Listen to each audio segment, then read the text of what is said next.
So a lot of my stories that I tell on here are going to be about my experiences growing up in the projects. The neighborhood I grew up in, East Terrace in San Antonio, is, just giving me a lot of things to talk about, and I want to share them. It's kind of a video journal for my grandkids and my daughters, But this one is going to be a funnier one because this is about, like, I love detailing the experience. I love my experience because I think it's unique in the sense that I came in later than my friends that grew up out there, So my experience is different than theirs. There's a lot of shock. So this story right here is one of those moments that just shocked me where I was like, oh damn, this ain't my old neighborhood. So we used to have a summer camp that we would go to, Camp Buckhorn. It was my first time going. I'm like maybe like 10 years old, when we went. And what's funny is when we went out there, I didn't know what the projects were. I didn't know what the ghetto was. I thought we lived in apartments, Nobody told me things. I'm from Colorado City, Texas, which is a really small town. And we moved to San Antonio when I was like 5. So that was like a culture shock for me. And then to go from the neighborhood that I was living in, which wasn't a great neighborhood to begin with, to the projects was like, I had no idea of what I was walking into. So we go to the summer camp. And the summer camp that we went to, they would pick up kids from other projects. And it was funny as hell to me is like, I grew up in East Terrace. We picked up some of the other projects with the Rigsby, the Wheelie Courts, the Sutter Homes. Kids from these neighborhoods went to that summer camp too. And I always thought it was funny in hindsight. I didn't know this when I was younger, but in hindsight, the kids from my neighborhood were talking trash about the kids from the other neighborhood, like they were, like their neighborhoods were worse than ours, like, oh, these are kids from the Sutton Homes, oh, they bad, and oh, these are kids from Wheelie Courts, oh, they real roguish, they bad. And I guarantee you, anybody from Sutton Homes or Wheelie Courts or Riggs or anything at that age was saying the exact same things about us. It was the funniest thing in the world to me. Like I said, in hindsight, when I grew older, like we had the nerve of us, saying that about them, and we were just as bad. We were all kids from the project. We were all bad kids, put it like that. So we're at the summer camp. Keep in mind, I'm green. I don't know anything. And this is like late 80s, late 80s, and this is like when crack was like had really first came out. And I was terrified of crack. I remember the commercials. I remember the Dare commercials, the Just Say No commercials. And a lot of people from my generation will tell you that they scared the hell out of us with that stuff. With the advertisements, the teachers, they always had people in our assemblies telling us crack was going to ruin our lives. And I bought into it. So I was terrified of crack. And I thought crack was just the worst, deadliest thing out there.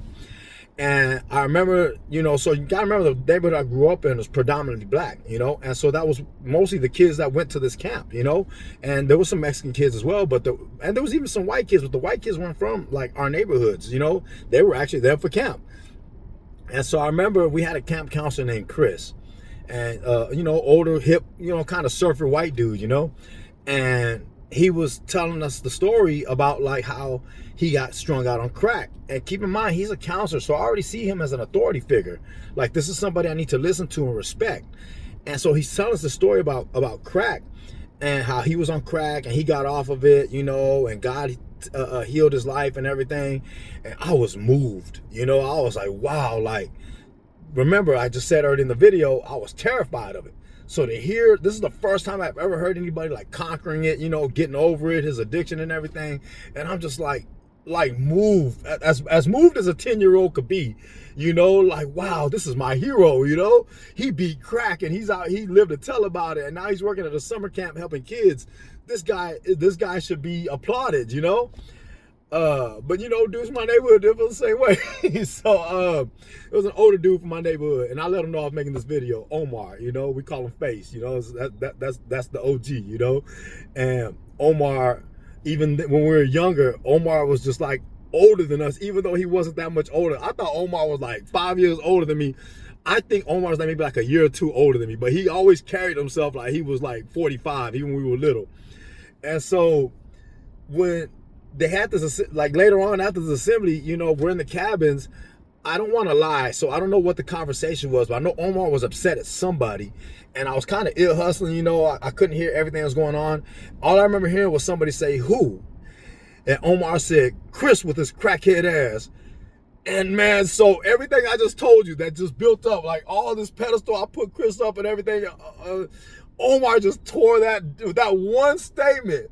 And keep in mind, Omar's a kid like us in the group. That's his counselor too, That's in my head, Omar is supposed to be listening to Chris because he's a counselor, and Omar was just like, man, Chris with this crackhead ass, like just literally just tore down any monuments I built to that man. Like and I remember just walking away from that thinking like, oh, these kids are different. You know, this is a whole different monster I'm living in.